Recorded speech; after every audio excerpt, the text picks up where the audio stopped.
Vamos a ver una presentación que se llama la relatividad. Como veis pone la última teoría clásica. Vamos a ver por qué. Las ecuaciones de Maxwell en 1873 resumen pues todas las leyes físicas que se conocían hasta ese momento en términos de fenómenos electromagnéticos y algunos otros. Son leyes que ya hemos visto y que se resumen de esta manera. Recordad que hablaba de dos conceptos que eran la circulación y el flujo, tanto del campo eléctrico como del campo magnético. Este, como veis, fue James Clerk Maxwell. Une la mecánica, la electricidad, el magnetismo y la óptica. Albert Einstein propuso que las leyes de la electrodinámica también deben cumplir el principio de la relatividad. Hay una nueva forma de pensar y esa forma de pensar es la relatividad. Vamos a ver este esquema donde aparecen sucesivamente los conceptos relacionados con la relatividad. En cuanto a mecánica no relativista, vemos que el principio de relatividad habla de un sistema de referencia inercial y un tiempo absoluto. Las transformadas de Galileo hablan de suma de velocidades. Eso no es coincidente con que exista una velocidad como la de la luz. En cuanto al electromagnetismo, pues vemos que la teoría de Maxwell habla de una constante universal, que es la velocidad de la luz. Aparece la teoría del éter y el experimento de Michelson-Morley, se abandonó posteriormente, y una explicación que es la contracción de Lorentz-Fitzgerald. La mecánica relativista utiliza ese principio de relatividad a partir de esos postulados de Einstein para tratar de la teoría de la relatividad restringida, donde el espacio y tiempo son relativos y aparece el principio de simultaneidad. Fenómenos relacionados, la dilatación del tiempo y la contracción de la longitud, que se reflejan en la paradoja de los gemelos. Él obtuvo unas transformadas de Galileo similares a las de la contracción de Lorentz. Podemos hablar entonces de la cinemática relativista, de la dinámica relativista y un espacio en 4 dimensiones, 3 espaciales y una temporal. La suma de velocidades es el límite, la velocidad de la luz. En cuanto a la dinámica relativista, pues podemos hablar de choques relativos, masa inercial, unidad entre la cantidad de movimiento, la energía cinética, equivalencia masa-energía, es decir, esa ecuación que conocemos como E es igual a mc cuadrado. Los postulados de Einstein de la teoría de la relatividad restringida, una vez que los aplicamos a sistemas de referencia no inerciales, aparece lo que se denomina el principio de equivalencia. Lo veremos también en su momento. Es decir, la ampliación de la relatividad a sistemas que se mueven con aceleración unos respecto a otros. Eso lleva a la teoría de la relatividad general, de la cual hablaremos un poquito solo. Los sistemas de referencia pueden ser de dos tipos: sistemas de referencia inerciales, que están en reposo o en movimiento rectilíneo uniforme unos respecto a otros, donde se cumple la primera ley de Newton, lo que llamamos el principio de inercia, y también se cumple la tercera ley de Newton, la ley de acción y reacción. En estos sistemas solamente existen fuerzas reales. Los sistemas de referencia no inerciales están acelerados unos respecto a otros y no se cumple la primera ley de Newton, y además aparecen unas fuerzas ficticias, lo que llamamos fuerza de inercia, y no se cumple por lo tanto la ley de acción y reacción. Estos son los que se mueven uno respecto a otro con velocidad constante, y estos los que se mueven uno respecto a otro con velocidad no constante, es decir, acelerados unos respecto a otros. La relatividad en la mecánica clásica viene determinado por las transformaciones de Galileo, donde las coordenadas del movimiento, que serían las coordenadas x, y y z, si el movimiento tiene lugar en una sola dimensión, en la dirección x, la posición en otro sistema de referencia vendrá dada por la posición que tenía respecto al primero, menos el movimiento que tiene y el tiempo que invierte, es decir, lo que cambia de posición el sistema de referencia. En las otras coordenadas espaciales no habrá cambios y en la coordenada temporal tampoco. Por lo tanto, esta relatividad clásica habla de un tiempo absoluto, un tiempo invariante, lo que llamamos el principio de simultaneidad. Todos los procesos ocurren igual en todos los sitios. No hay un observador diferente de otro. Todos los observadores observan lo mismo. Y no es posible distinguir entre reposo y movimiento rectilíneo y uniforme. Ambos movimientos, ambos estados son indistinguibles. Es posible que en alguna ocasión habéis estado en el tren o en el coche y veáis que hay otro coche o otro vagón de tren que se mueve y penséis que sois vosotros los que os movéis, porque no podemos distinguir si estamos en reposo o movimiento rectilíneo y uniforme. La distancia entre los puntos, la longitud, es invariante. Todos los observadores van a medir la misma longitud. La velocidad no es invariante, la velocidad depende del observador. Dependiendo del observador tendremos una velocidad u otra, y las velocidades pues se suman o se restan, depende de quién sea el observador. Y la aceleración también es un invariante. El principio de la relatividad de Galileo nos dice que las leyes de la mecánica son las mismas para todos los sistemas inerciales. Eso significa, por ejemplo, que si yo viajo en un crucero y quiero echar una partida de tenis con otro contrincante, pues siempre y cuando el barco vaya con velocidad constante y en línea recta, yo puedo jugar al tenis en la cancha del barco sin ningún problema. Pero ¿qué ocurre si el barco acelera? Es decir, va cada vez más deprisa, o frena, va cada vez más despacio, o incluso si gira, pues que las leyes de la dinámica no se cumplen y por lo tanto yo no podré jugar al tenis en las mismas condiciones. Es decir, que yo golpearé a la pelota pensando que va a entrar en la cancha, y si el barco ha girado, la pelota no caerá donde yo pensaba que iba a caer. Las ecuaciones de Maxwell, en ellas la velocidad c, que es la velocidad de la luz, es la velocidad máxima. Eso entra en contradicción con las transformadas de Galileo, que nos dice que las velocidades se suman. Esas ecuaciones solamente son válidas para sistemas en reposo, no para sistemas en movimiento. Es decir, la predicción teórica y la observación, la práctica, no coinciden. Hubo un experimento muy famoso que se llevó a cabo en la segunda mitad del siglo XIX. Hubo varios experimentos llevados a cabo sobre todo por Michelson. Se unió a él Edward Morley y realizaron un experimento que se denomina experimento de Michelson-Morley, EMM. La velocidad en el vacío es un invariante, es la misma para cualquier sistema de referencia. Ellos con este experimento lo que pretendían era demostrar un poco lo contrario, pero obtuvieron todos los resultados que justificaban precisamente que la velocidad de la luz no depende de cuál sea el movimiento, sino que es un invariante.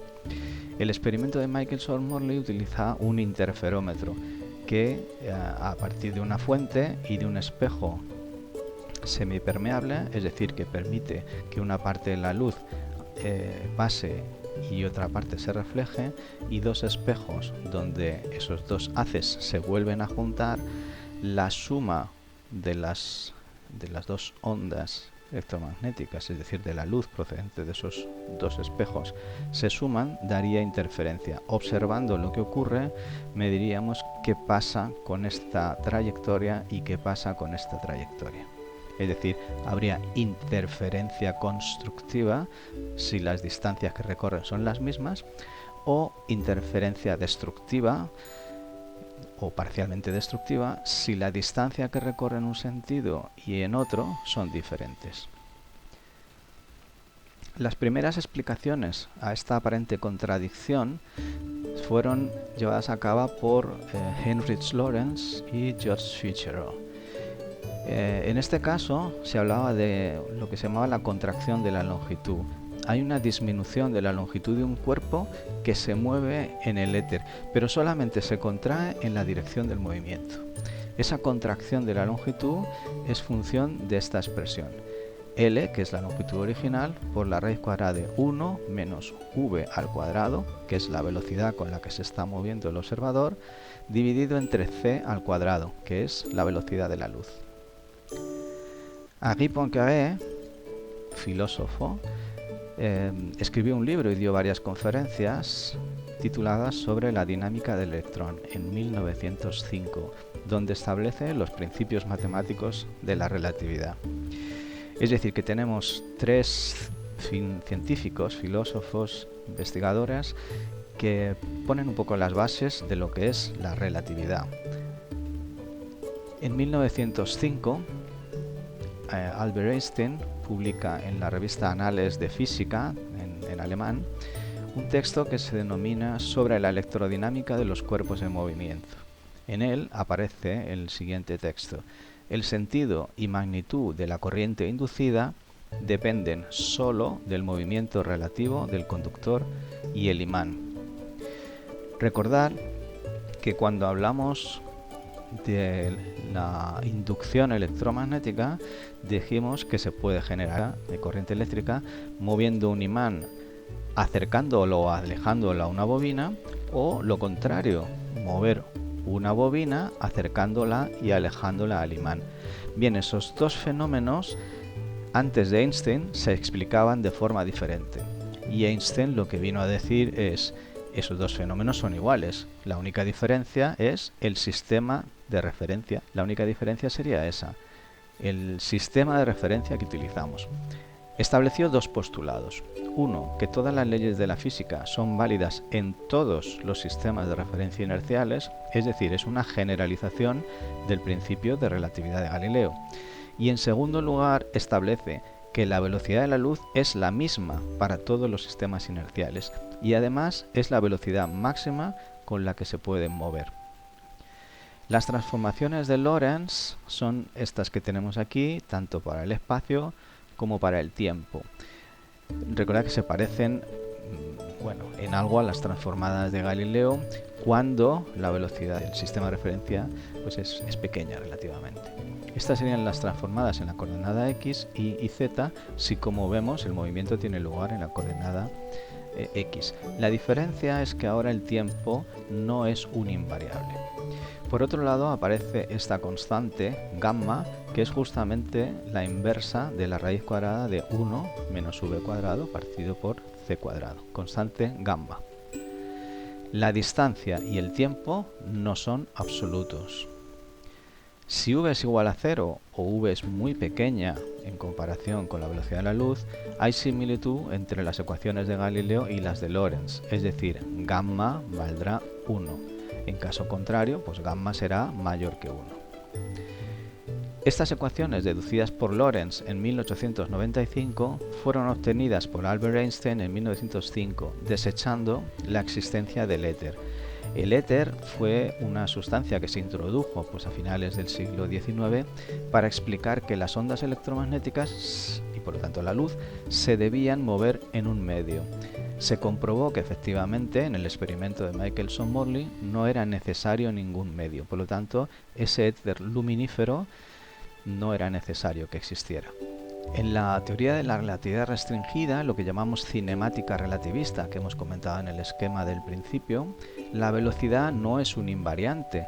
La velocidad con la que se mide va a depender de la velocidad del observador, de la velocidad del sistema y de esta condición.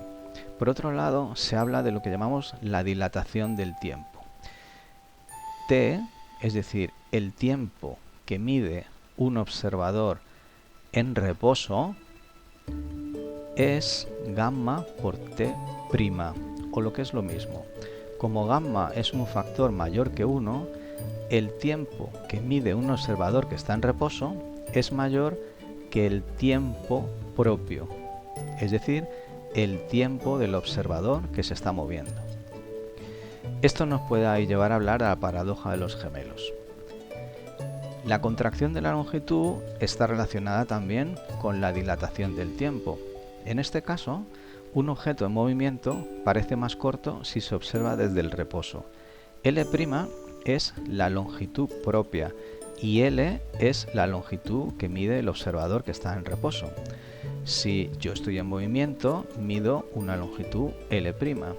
Un observador que está en reposo medirá 1 partido por gamma de esa longitud. Es decir, La longitud para el observador en reposo es más pequeña o parece más pequeña que para el observador en movimiento.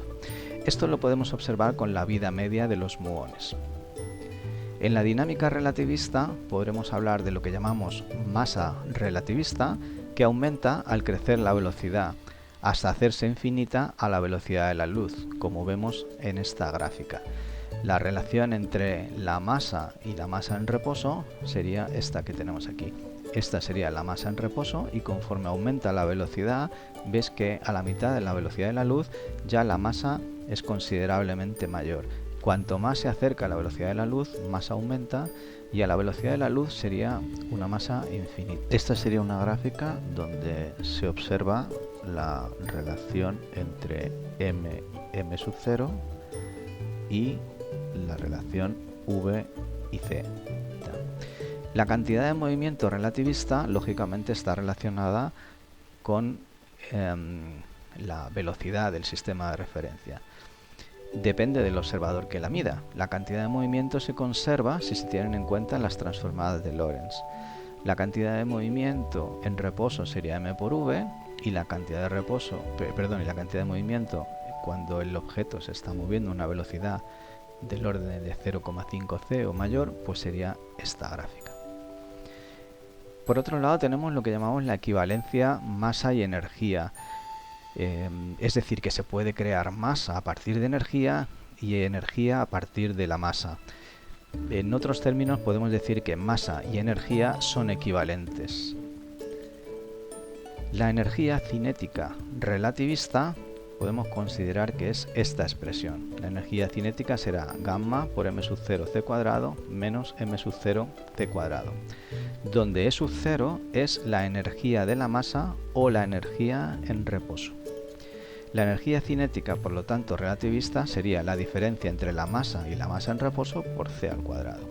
Si la velocidad es muy pequeña comparada con la velocidad de la luz, su energía cinética será un medio de m v sub 0 al cuadrado. Si la velocidad es muy grande, la energía cinética tiende a infinito. Es decir, esta sería la relación entre la energía cinética y la velocidad, y en este caso esta sería la relación entre la energía cinética y la velocidad si tenemos un movimiento relativista. Vamos a hablar ahora de la representación de un espacio en 4 dimensiones. Para poder trabajar mejor con las ecuaciones de la relatividad, Hermann Minkowski, matemático, asignó a todo evento una cuarta dimensión perpendicular a las otras 3 y cuya componente era imaginaria.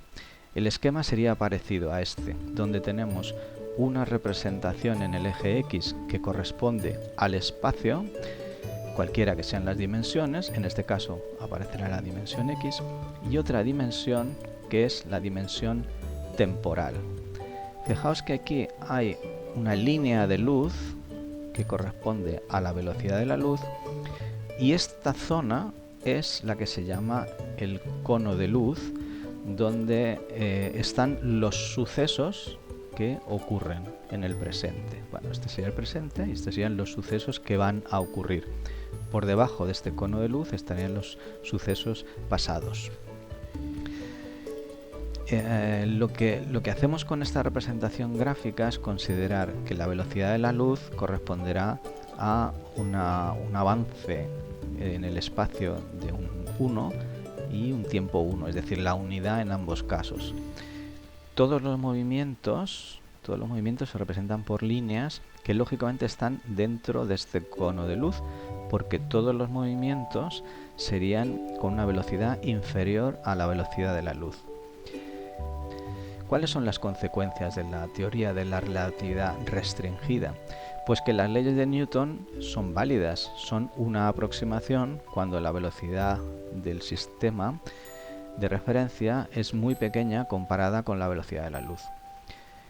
Otra consecuencia es que hay una realidad espaciotemporal en 4 dimensiones, es decir, el tiempo y el espacio es un continuo y se tiene que hablar de tiempo y espacio. Los sucesos ocurren en un sitio y en un tiempo. En otro sitio y en otro tiempo los sucesos serían diferentes. Es decir, el principio de simultaneidad indica que sucesos que ocurren en lugares diferentes tienen consideraciones diferentes. Por otro lado, la velocidad de la luz es la máxima posible y además es independiente del observador. La energía es equivalente a la masa, la longitud de un cuerpo varía con la velocidad, aparentemente. No existe el tiempo absoluto, sino que depende del observador. La masa de un cuerpo en movimiento aumenta y estas consecuencias pues se representaron a principios del siglo de muchas maneras. Por ejemplo, los cuadros de Escher, que representan la relatividad, como vemos, hay movimientos de subir y bajar escaleras que no se sabe si se sube o se baja, etc. Por otro lado, en este caso están representados los ángeles y el demonio, en este caso, ángeles y demonios representados en una superficie hiperbólica. La teoría de la relatividad general sería la ampliación de Einstein a su teoría de la relatividad restringida. A Einstein nunca le gustó mucho esto de la teoría de la relatividad, porque en realidad él lo que pensaba era en los invariantes, en aquello que se mantenía constante, no aquello que cambiaba y que era relativo. Como veis en el texto, dice: estaba yo sentado en mi sillón de la oficina de patentes de Berna, la ciudad suiza, cuando de repente tuve una ocurrencia. Si una persona cae libremente, no siente su propio peso. Quedé atónito. Esta idea tan simple me impresionó profundamente. Me impulsó hacia una teoría de la gravitación.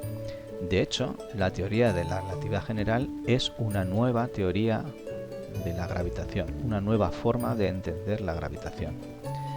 En 1915, es decir, 10 años después de que publicara su teoría de la relatividad restringida, la teoría de la relatividad general reemplazó la idea newtoniana de la gravedad como atracción entre todos los cuerpos.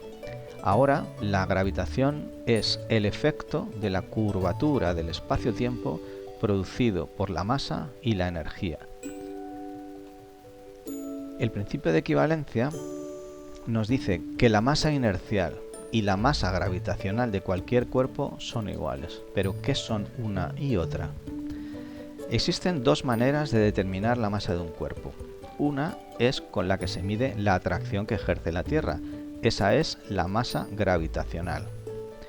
Otra forma es utilizar la segunda ley de Newton, midiendo la inercia que presenta un cuerpo para oponerse a la fuerza que se le aplique, y es lo que se determina como la masa inercial. Comprobado experimentalmente por Rolf Kroll-Dietrich en 1964, si G es igual a A, la masa gravitacional y la masa inercial son indistinguibles, son iguales. Riemann fue un matemático muy importante que ya habló de la curvatura del espacio-tiempo. De hecho, el 10 de junio de 1854, Riemann dio a conocer una nueva geometría que ampliaba la de Euclides, que durante siglos se había considerado como definitiva. Durante 60 años, ese trabajo de Riemann y su tensor métrico, que era una forma de expresar esa nueva geometría, permanecieron ignorados por los físicos hasta que Einstein se dio cuenta de que encajaban perfectamente con su principio físico.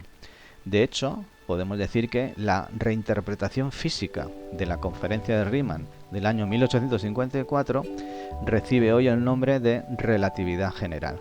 Así que vemos que la historia de la física no es solo de una persona, sino de una serie de científicos, una serie de personas, en este caso incluso matemáticos, que desarrollan ideas que posteriormente se pueden trabajar con ellas, se pueden desarrollar y reinterpretar.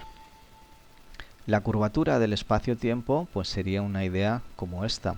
El Sol deforma ese continuo espacio-tiempo e incluso la luz se curva en esa trayectoria espacio-temporal, de tal manera que en este caso pues la fuente de una estrella, la luz que procede de una estrella, se curvaría y nos llegaría a nosotros. Nosotros veríamos la estrella aquí, pero realmente la estrella no está aquí, está aquí. En la teoría de Einstein, el espacio-tiempo es curvo y la gravitación es la manifestación de su curvatura. Esta es una forma de expresar la teoría de la relatividad general. Sabéis que los físicos tienen mucha tendencia a resumir en una sola ecuación todas las características de sus teorías.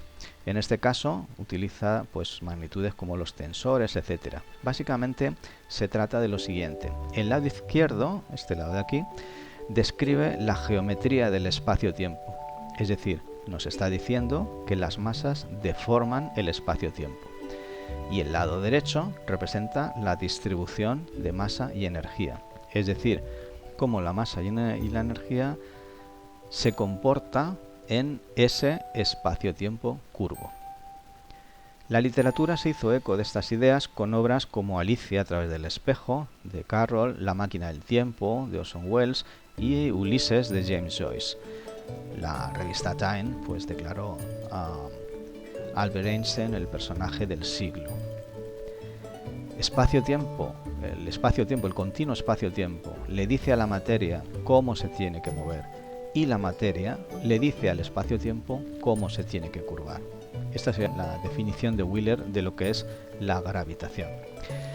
Einstein, la teoría de Einstein de la relatividad tuvo muchísimo éxito porque predijo bastantes cosas que con el tiempo se fueron cumpliendo. Por ejemplo, la curvatura de la luz hacía que podíamos tener lentes gravitacionales. Una lente gravitacional es que una galaxia pueda actuar exactamente como una lente, concentrando la luz procedente de otras zonas más alejadas. Observado por Eddington en el eclipse solar del 29 de mayo de 1919, supuso la aceptación de la teoría de Einstein, ya que su predicción coincidía exactamente con las mediciones realizadas durante ese eclipse. Por otro lado, conocido antes de que Einstein formulara la teoría, era el perihelio de Mercurio, el avance del perihelio, de tal manera que Mercurio tiene una órbita alrededor del Sol que no es siempre en el mismo plano, sino que va avanzando. Bueno, pues también supo explicar esto. También el corrimiento gravitacional al rojo, que es consecuencia de la expansión, en este caso de la expansión en el universo, y que la luz se va alejando cada vez más, medido por Pony Repla en 1960. Y los agujeros negros y las ondas gravitacionales. De los agujeros negros hay evidencia indirecta desde 1975 y de las ondas gravitacionales desde hace 2 o 3 años, desde el 2018-17, ya tenemos evidencias experimentales de las ondas gravitacionales con el sistema LIGO.